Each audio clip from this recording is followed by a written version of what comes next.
مولاي صل وسلم دائما أبدا على حبيبك خير الخلق كلهم مولاي صل وسلم دائما أبدا على حبيبك خير.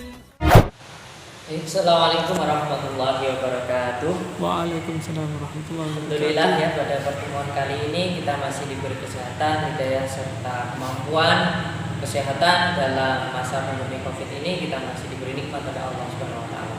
Maka suatu nikmat yang patut kita syukuri, yang mana nikmat sehat ini adalah nikmat yang paling luar biasa. Bayangkan ketika kalian sakit mungkin akan keluar beberapa biaya untuk berobat. Namun ketika kalian sehat, biaya tersebut bisa kalian gunakan untuk biaya-biaya yang lainnya. Nah, kemudian bertemu lagi dengan saya selaku pengampu mata pelajaran Al-Quran Hadis dan juga Akidah Akhlak di kelas 12 ya. Yang mana materi pertama kita ini adalah Quran surat Ali Imran ayat 190 sampai 191.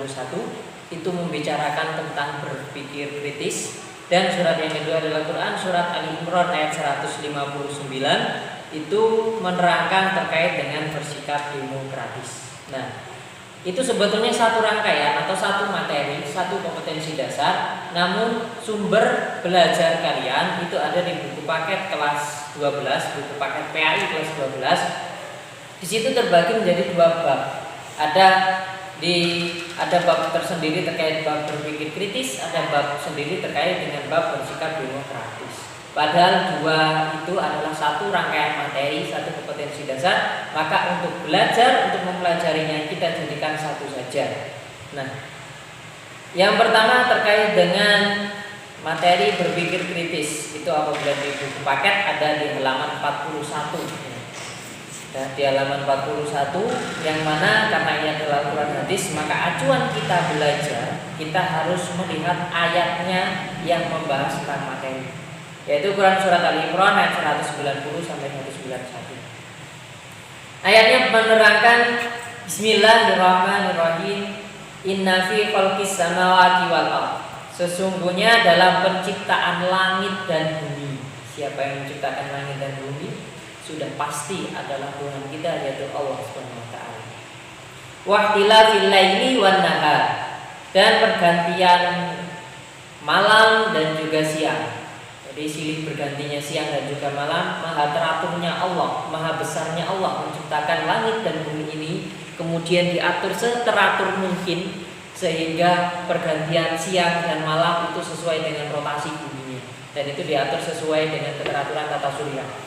Maka ini adalah suatu kebesaran Allah. Bayangkan kalau misalnya Allah tidak menciptakan bagaimana pergantian siang dan malam diciptakan secara teratur, pasti nanti tidak seimbang. Siangnya bisa jadi lama, malamnya bisa jadi tidak lama dan sebagainya. Namun seimbang. Karena itu adalah bukti kebesaran Allah bagi siapa? La ayati li ulil albab. Itu adalah tanda-tanda kebesaran Allah bagi ulil albab, bagi orang-orang yang berakal, bagi orang-orang yang berpikir. Nah, orang-orang yang berakal dan orang yang berpikir itu seperti apa? Mereka, orang ataupun manusia ini diberi kelebihan daripada makhluk Allah yang lainnya. Manusia diberi akal, manusia diberi pikiran. Maka bagaimana kita mengolah pikiran kita supaya akal kita termanfaatkan secara benar? Salah satunya adalah berpikir secara kritis. Ini adalah materi kita di ayat ini. Maka ada satu pautnya, berpikir secara kritis terkait dengan penciptaan langit, penciptaan bumi. Bagaimana mungkin? Apakah ada kira-kira manusia yang bisa menciptakan yang seperti itu? Maka ini adalah suatu tanda kebesaran Allah bagi orang-orang yang berpikir kritis. Alladzina yadhkurunallah, yaitu orang-orang yang mengingat Allah. Mengingat Allah tidak hanya dalam satu waktu saja, tidak hanya dalam satu keadaan saja, namun di berbagai situasi dan kondisi.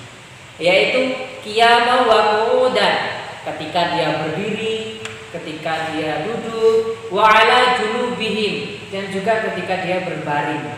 Maka seperti apapun kondisinya, orang-orang yang berakal, orang-orang yang berpikir kritis itu selalu mengingat Allah. Segala sesuatu yang diciptakan pasti dia mengingat Allah. Hewan sekecil apapun, nyamuk, semut mungkin. Dari mana nyamuk berasal? berasal dan sebagainya. Nyamuk kok bisa menggigit kita sehingga mengganggu kehidupan kita. Kalau orang tersebut berakal berpikir, itu pasti dia mengingat Allah. Oh ya, nyamuk ini adalah makhluk ciptaan Allah. Nyamuk juga memiliki manfaatnya sendiri karena Allah menciptakan barang sekecil apapun tidak akan menjadi sia-sia. Contohnya, ketika ada nyamuk maka membuka lapangan pekerjaan bagi siapa? Bagi orang-orang yang bekerja di pabrik obat nyamuk. Nah, Betul. kalau misalnya tidak ada nyamuk, maka di sini tidak ada pabrik obat nyamuk. Orang-orang bekerjanya pasti tidak ada lapangan pekerjaan seperti itu. Jadi itu penciptaan makhluk Allah tidak sia-sia dan orang yang berakal pasti mengingat Allah akan hal tersebut. Wa yatafakkaruna fi khalqis samawati wal ardh. Nah, kemudian dan memikirkan menciptakan langit dan bumi. Menciptakan langit dan bumi. Jadi mereka ketika mengingat Allah, mereka juga memikirkan penciptaan langit dan bumi.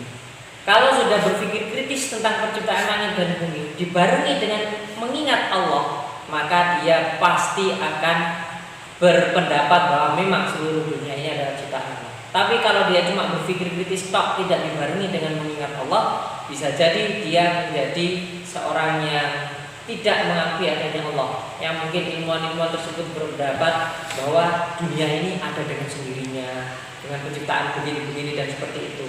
Itu karena mereka mengkaji penciptaan dunia tanpa mengingat Allah. Maka itu bukan termasuk kategori orang yang ulil albab. Kemudian Rabbana ma khalaqta hadza batila. Seraya berkata dia, ya Tuhan kami, tidaklah Engkau ciptakan semua ini dengan sia-sia. Jadi semuanya ini pasti ada manfaatnya. Siang ada manfaatnya karena adanya panas, maka manfaat bisa untuk mengeringkan baju cucian, bisa menjemur padi, menjemur jagung, hasil panen dan lain sebagainya. Malam nanti ada manfaatnya juga. Semuanya ini pasti ada manfaat karena kalau misalnya siang saja itu pasti udara terasa panas, hawa terasa panas tanpa diimbangi dengan malam, maka di situ pun tidak ada kestabilan yang ada di dunia ini. Subhanaka faqina adzabannar. Maha suci Engkau, lindungilah kami dari siksa api neraka. Nah, itu maka bagi orang yang sudah mengingat Allah, berpikir kritis bahwa semua tidak ada yang sia-sia, pasti dia juga akan memohon kepada Allah bahwa kita harus dilindungi ataupun meminta perlindungan dari siksaan api neraka. Itu dari ayatnya. Kemudian ada beberapa hukum tajwid ya, penerapan tajwid di ayat tersebut. Yang pertama di sini ada qiyamau wa qu'udan. Qiyamau ada mim berharakat fathah tanwin bertemu dengan waw, itu disebut dengan idgham bi gunnah. Idgham bi gunnah adalah bab sukun dan tanwin yang hurufnya ada 4, yaitu yang mim waw. Kebetulan di sini qiyamau wa qu'udan ketemu waw, itu adalah idgham bi gunnah. Ada lagi khalaqta, bacaan yang mantul, bacaan yang mendal, itu disebut dengan qalqalah. Apabila qalqalah berada di tengah kalimat, itu disebut dengan qalqalah sughra. Apabila qalqalah berada di akhir kalimat, itu disebut dengan qalqalah kubra. Itu. Ada lagi adaban nar. Awalnya ini adalah adaban nari, ini ada harokatnya. Namun karena di akhir ayat ataupun disukun, maka dibaca waqaf dan dibaca panjang. Ini disebut dengan mat arid li sukun. Mat arid li sukun adalah matofik yang dibaca waqaf dan dibacanya panjang, 2,5 alif atau 5 harokat. Itu. Kemudian terkait dengan berpikir kritis, di sini pun Rasulullah juga bersabda dalam hadisnya. Tadi kita sudah memperhatikan ya penciptaan langit, penciptaan bumi, bagaimana mungkin sesuatu itu tercipta secara teratur kalau bukan karena kehendak Allah, kalau bukan karena kebesaran Allah, dan semua yang diciptakan Allah itu tidak sia-sia. Dan dari adalah nyamuk, selain dia menggigit kita sehingga membuat kita gatal, namun juga memberi manfaat bagi orang-orang lain, terutama di pabrik obat nyamuk. Nah, terkait dengan hadisnya, maka Rasulullah pun di sini juga menerangkan seperti apa orang yang berpikir kritis, seperti apa orang yang cerdas itu. An Abi Ya'la Syadadina Ausin radhiyallahu anhu anin Nabi, bahwa dari Abu Ya'la yaitu Syaddad bin Aus, bahwasannya Nabi qala bersabda, al-kayyisu mandana nafsahu. Orang yang cerdas ialah orang yang mampu mengintrospeksi dirinya, mengendalikan nafsunya, tidak menuruti hawa nafsunya saja, tapi mengintrospeksi dirinya untuk mengendalikan nafsu. Karena lawan terberat bagi umat muslim itu bukan setan, itu bukan non muslim, tapi lawan terberat bagi kita adalah nafsu kita sendiri. Maka bagi orang yang cerdas, orang yang berpikir kritis, dia mampu mengintrospeksi diri, menahan, mengendalikan nafsunya. Itu menurut Rasulullah. Wa amila lima ba'dal maut. Wa ilma lima ba'dal maut, dan suka beramal untuk kehidupan setelah mati. Artinya sebelum mati kita beramal. Beramal soleh, memperbanyak ibadah, memperbanyak sedekah, berlomba-lomba dalam kebaikan, dalam rangka kita mempersiapkan bekal kita nanti setelah mati. Tuh, orang kalau yang cerdas berpikir kritis, berpikirnya sudah sampai situ. Di dunia ini hidupnya cuma sementara. Maka kalau orang tersebut berpikirnya cerdas, maka dia mempersiapkan amal untuk bekal di akhirat nanti. Nah, kalau yang tidak mempersiapkan amal berarti dia termasuk kategori orang yang bodoh. Maka orang yang tidak ingat akhirat, tidak ingat Allah, dia termasuk kategori orang yang bodoh menurut hadis Rasulullah ini. Kemudian man atba'a nafsahu hawaha wa tamanna 'ala Allah. Sedangkan orang yang lemah, nah ini orang yang lemah ialah orang yang selalu mengikuti hawa nafsunya. Orang yang lemah, jadi menurut hadis ini disebutkan adalah orang yang lemah. Dia tidak mampu mengendalikan nafsu. Kemudian dalam hadis ini dilanjutkan bahwa wal ajizu, dan orang yang lemah. Nah, tadi yang membicarakan orang yang cerdas, maka sekarang ini adalah orang yang lemah menurut hadis. Orang yang lemah itu siapa? Yaitu orang yang man atba'a nafsahu. Orang yang selalu menuruti nafsunya, orang yang selalu menuruti hawa nafsunya, dia tidak mampu mengendalikan nafsunya sendiri. Maka itu adalah orang yang lemah. Karena kalau sudah mengikuti nafsunya sendiri tanpa dibarengi dengan mengingat Allah, bisa saja nafsu tersebut menjerumuskan ke perbuatan-perbuatan dosa. Hawa wa tamanna 'ala Allah, dan dia berharap kepada Allah dengan harapan yang kosong. Dia berharap kepada Allah, meminta doa kepada Allah supaya dilindungi dari siksa api neraka dan lain sebagainya. Tapi perbuatan di dunia dia tetap mengikuti nafsunya. Maka harapan tersebut menjadi harapan kosong. Dan inilah orang yang lemah menurut Rasulullah dalam hadisnya yang diriwayatkan oleh Tirmidzi. Hadis riwayat Tirmidzi. Ada lagi hadis terkait dengan berpikir kritis supaya kalian hidup di dunia ini tidak sia-sia, tidak merugi ya. Hadis ini wa an Abi Hurairah radhiyallahu anhu anna Rasulullah qala. Dari Abu Hurairah radhiyallahu anhu bahwasanya Rasulullah bersabda, badiru bil a'mali sab'an, yaitu bersegeralah kalian beramal, bersegeralah kalian beramal sebelum datangnya 7 perkara. Apa saja 7 perkara itu? Nah, di sini disebutkan hal tantadiruna illa faqra munsiya, yaitu sebelum datang kemiskinan kepada kalian. Maka sebelum datang kemiskinan, usahakan kalian bersedekah. Sebelum datang kemiskinan, sedekahkan harta kalian. Sedekahkan harta kalian semuanya. Maka kalau sudah miskin, maka kalian tidak mampu beramal. Disitulah, maka di sini disuruh bersegeralah sebelum datang 7 hal, salah satunya kemiskinan. Sebelum datang kemiskinan, segeralah bersedekah. Kemudian au ghina mudghiyan, yaitu kekayaan yang menyombongkan. Sebelum datang, tadi kan sebelum datang kemiskinan, maka sekarang dibalik, sebelum datang kekayaan. Namun ada garis bawahnya, kekayaan yang membuat sombong. Jadi ketika kamu masih miskin, mungkin masih miskin tapi memiliki sedikit rezeki, bersegeralah untuk disedekahkan, tidak masalah. Sebelum kamu nanti menjadi kaya dan malah menjadi sombong. Kalau sudah kaya kemudian kamu sombong, maka kamu tidak suka lagi untuk bersedekah sehingga kamu akan mendapatkan dosa. Maka itu harus disegerakan. Au maradhan mufsidan, ya, atau sakit yang merusak tubuh. Artinya ketika kalian masih sehat, bersegeralah untuk mengerjakan sholat, bersegeralah untuk mengerjakan puasa dan ibadah-ibadah lainnya sebelum datang sakit kepada kalian. Kalau sakit sudah datang, kalian tidak mampu melakukan ibadah itu. Au haraman mufannadan, atau tua yang melemahkan. Nah, ketika masih muda harus dimanfaatkan sebelum datang masa tuamu. Jangan mentang-mentang masih muda kemudian beranggapan muda foya-foya, tua kaya raya, mati masuk surga. Ya surga nih mbahmu. Nah, jadi itu, ketika masih muda jangan dibuat foya-foya, karena ketika sudah datang masa tua, kekuatan fisik kita menjadi lemah. Maka ketika masih muda teruslah berlomba-lomba dalam kebaikan, saling tolong menolong, saling bekerja membantu satu sama lain. Kalau sudah tua, kalian tidak mampu kemana-mana, mungkin hanya mampu berbaring di atas kasur. Nah, kalau sudah berbaring di atas kasur sementara kalian belum berbuat apa-apa, maka rugilah hidup kalian. Au mautan mujhizan. Nah, atau kematian yang cepat, kematian itu tidak tahu kapan ya.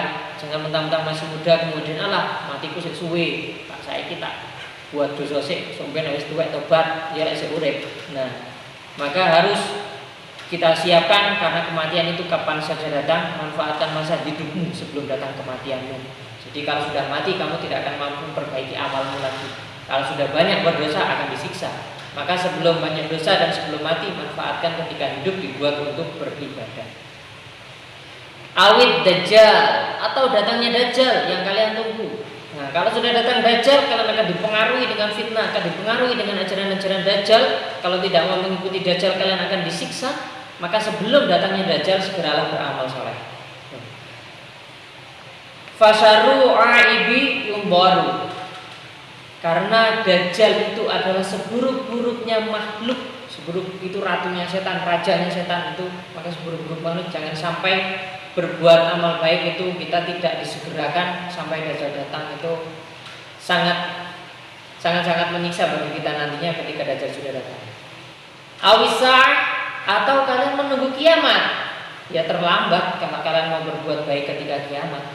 Karena kalau sudah kiamat kalian tidak akan mampu lari kemana saja.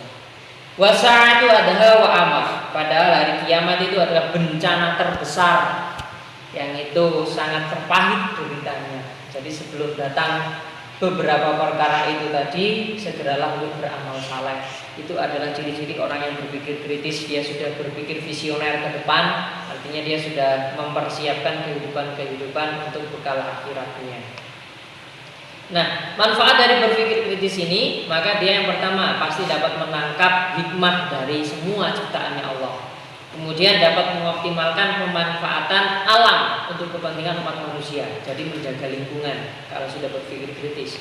Dapat mengambil inspirasi untuk mengembangkan ilmu pengetahuan dan teknologi. Maka pasti kalau sudah berpikir kritis, mencermati beberapa penciptaan dan ilmu lainnya, pasti akan berkembang di ilmu pengetahuan dan teknologi. Kemudian menemukan jawaban dari misteri penciptaan alam. Siapa yang menciptakan alam ini? Ternyata ketika kita berpikir kritis dengan mengingat Allah, bahwa yang menciptakan ini adalah Allah. Kemudian mengantisipasi terjadinya bahaya dan memahami gejala fenomena alam. Nah, kalau sudah mempelajari, kita berpikir kritis terkait dengan keadaan alam, maka kita akan tahu kapan akan terjadinya gempa, kapan akan terjadinya tsunami dan lain sebagainya. Dan itu mungkin tanda-tandanya ataupun materi lengkapnya sudah kalian pelajari di mata pelajaran geografi mungkin ya. Namun ketika berpikir kritis kita akan tahu hal tersebut. Semakin bersyukur kepada Allah. Nah, kalau kita berpikir kritis dengan mengingat Allah, semuanya ada hikmahnya, semuanya tidak sia-sia, kita akan bersyukur kepada Allah. Semakin bertambah keyakinan kita kepada Allah, kemudian semakin termotivasi menjadi orang yang visioner. Orang yang visioner itu adalah orang yang melihat ke depan, masa depan, mempersiapkan masa depannya dengan baik. Itu adalah visioner. Dan semakin bersemangat dalam mengumpulkan bekal dalam kehidupan di akhirat nanti. Itu dari bab berpikir kritis. Untuk berikutnya materi kita adalah Quran surat Ali Imran ayat 159 yang membahas tentang bersikap demokratis. Ayatnya berbunyi, "Fabima bismillahirrahmanirrahim. Fabima rahmatin minallahi linta lahum walau kunta faddan ghalidhal qalbi lanfaddu min hawlik. Fa'fu 'anhum wastaghfir lahum wa syawirhum fil amr فإذا عزمت فتوكل على الله إن الله يحب المتوكلين. Yang mana dalam Quran surat Ali Imran 159 tersebut dijelaskan bahwa maka disebabkan rahmat Allah lah kamu berlaku lemah lembut terhadap mereka. Kalau sudah demokrasi, ketika di situ menjalankan suatu musyawarah untuk mencapai mufakat bersama, maka ketika mengeluarkan pendapat dan menerima pendapat orang lain, kita harus bersikap lemah lembut terhadap mereka. Karena itulah rahmatnya Allah. Rahmat Allah itu adalah memiliki rahmat yang diturunkan kepada setiap hambanya. Artinya Allah itu memiliki banyak kasih sayang yang diturunkan kepada hambanya. Maka kita sebagai seorang hamba harus berlaku lemah lembut terhadap berbagai perbedaan pendapat terhadap orang lain juga. Sekiranya kamu bersikap keras lagi berhati kasar, ya. Kalau tidak lemah lembut dan kita bersikap keras dan berhati kasar, tentulah mereka menjauhkan diri dari sekelilingmu.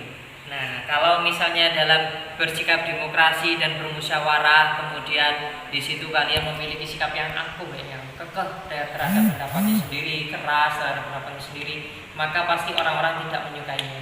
Kalau sudah tidak menyukaimu, pasti orang-orang menjauh darimu dan kamu tidak akan memiliki teman yang banyak. Itu. Karena itu maafkanlah mereka, mohonkanlah ampun bagi mereka dan bermusyawarahlah dengan mereka dalam urusan itu. Wasyawirhum fil amri. Dalam segala urusan, maka kita harus mengedepankan yang namanya musyawarah, yaitu untuk mencapai mufakat bersama. Karena panduan ataupun dasar dari demokrasi itu adalah musyawarah bersama. Pendapat dari berbagai banyak orang itu dijadikan satu, dicari jalan keluarnya, dimusyawarahkan untuk mencapai satu keputusan yang final. Kemudian apabila kamu telah membulatkan tekad, maka bertawakallah kepada Allah. Jadi setelah selesai bermusyawarah memutuskan suatu perkara, semuanya diserahkan kembali kepada Allah. Tawakal ini adalah berserah diri kepada Allah, maka harus diserahkan kepada Allah supaya semuanya keputusan itu menjadi barokah. Karena Allah yang Maha berkehendak, kita hanya berusaha saja. Kita hanya wajib berikhtiar, setelah itu bertawakal. Apapun hasilnya, apapun kejadiannya, Allah lah yang Maha berkehendak. Sesungguhnya Allah menyukai orang-orang yang bertawakal kepadanya. Kan Allah menyukai orang-orang yang berserah diri. Karena kalau orang tidak berserah diri, maka dia seolah-olah orang itu sombong. Padahal segala sesuatunya berasal dari Allah yang berkehendak. Di sini ada penerapan beberapa hukum tajwidnya. Yang pertama adalah linta, nun sukun bertemu tak. Ini adalah bacaan ikhfa yang dibaca samar-samar. Kemudian faddan walido, do sukun do tanwin bertemu dengan ho, itu adalah bacaan idhar. Dimana idhar ini nun sukun atau tanwin bertemu dengan hurufnya yang ada 6, alif, ha, kha, ain, ghain, ha, dan di sini adalah ho. Ini adalah idhar. Kemudian ada lagi alallahi, ini adalah lafaz Allah atau lam tafkhim. Lafaz Allah dibaca tafkhim karena sebelum lafaz Allah didahului harakat fathah. Kalau didahului harakat fathah dan dhammah itu adalah tafkhim, kalau didahului harakat kasrah itu adalah tarkib. Oke, kemudian terkait tadi ayatnya sudah kita bahas, maka ada juga hadis yang di sini menerangkan terkait dengan bersikap demokrasi. Karena ini adalah materi Al-Quran dan hadis, maka ada hadisnya juga. An Abi Hurairah qala, dari Abu Hurairah berkata, ma ra'aitu, aku pernah melihat ahadan aktsara masyurata. Aku tak pernah melihat, ma ra'aitu, tak pernah melihat aku. Jadi Abu Hurairah tidak pernah melihat seseorang pun yang lebih sering bermusyawarah li ashabi min Rasulillah, ya, sering bermusyawarah dengan para sahabat kecuali Rasulullah. Jadi berarti Rasulullah ini sering bersahabat, karena Abu Hurairah tidak pernah melihat orang lain itu bermusyawarah kecuali Rasulullah. Nah, berarti Rasulullah inilah beliau sering bermusyawarah dengan para sahabatnya. Jadi meskipun Rasulullah ini adalah seorang pemimpin, seorang panutan, yang mana keputusannya nanti pasti juga bersumber dari Rasulullah, tapi Rasulullah tetap mengedepankan bermusyawarah bersama sahabat untuk memutuskan suatu perkara. Jadi disinilah pentingnya musyawarah, karena Rasulullah sudah memberi cerminan, Rasulullah sudah memberi tauladan bagi kita untuk bermusyawarah, karena musyawarah ini adalah dasarnya untuk membangun sikap demokrasi. Nah, dari tadi ngomong terkait dengan demokrasi dan juga musyawarah. Apa sih sebetulnya pengertian dari demokrasi dan juga musyawarah itu? Oke. Yang pertama, demokrasi secara kebahasaan itu terdiri atas dua rangkaian kata, yaitu demos yang artinya rakyat dan kratos adalah kekuasaan. Artinya demokrasi ini adalah kekuasaan rakyat, di mana rakyat memiliki kekuasaan tertinggi yang itu diterapkan di negara kita Indonesia ini. Kita pakai sistem demokrasi yang mana dalam memutuskan suatu perkara, memutuskan untuk memilih presiden, gubernur, bupati, bahkan sampai lurah pun pasti demokrasi melalui rakyat, yaitu melalui pemilihan umum, melalui suara-suara rakyat. Siapa yang berhak. Kemudian untuk memutuskan suatu perkara, di situ ada yang namanya DPR, Dewan Perwakilan Rakyat. Orang tersebut sudah berinteraksi dengan rakyat, menerima berbagai saran dari rakyat untuk kemudian digodok, dimusyawarahkan hingga muncul mufakat yang menjadi keputusan. Maka inilah sistem demokrasi yang diterapkan di Indonesia ini. Kekuasaan ada di tangan rakyat. Rakyat mengusulkan, DPR digodok, diputuskan oleh presiden. Seperti itu. Yang pasti materi ini sudah kalian pelajari secara mendalam di mata pelajaran PKN ya, kewarganegaraan. Namun dalam Islam ternyata juga diperintahkan untuk bermusyawarah dalam hal bersikap demokrasi. Nah, kemudian yang kedua adalah musyawarahnya. Apa sih itu musyawarah? Itu asal katanya adalah surah. Surah menurut bahasa dalam kamus Mu'jam Maqayis al-Lughah, surah memiliki dua pengertian, yaitu menampakkan dan memaparkan sesuatu atau mengambil sesuatu. Menampakkan, memaparkan suatu pendapat. Setelah memaparkan suatu pendapat, kemudian mengambil pendapat tersebut, mengambil mufakat. Jadi pendapat setelah dipaparkan, dimusyawarahkan, didiskusikan untuk diambil suatu kesepakatan mufakat dan dijadikan suatu keputusan. Itulah musyawarah. Dan adapun menurut istilah, beberapa ulama di sini memberikan definisi terkait dengan surah atau musyawarah ini. Yang pertama dari Ar-Raghib Asy-Syafahani dalam kitabnya Al-Mufradat fi Gharib Al-Quran, mendefinisikan surah sebagai proses mengemukakan pendapat dengan saling mengoreksi antara peserta.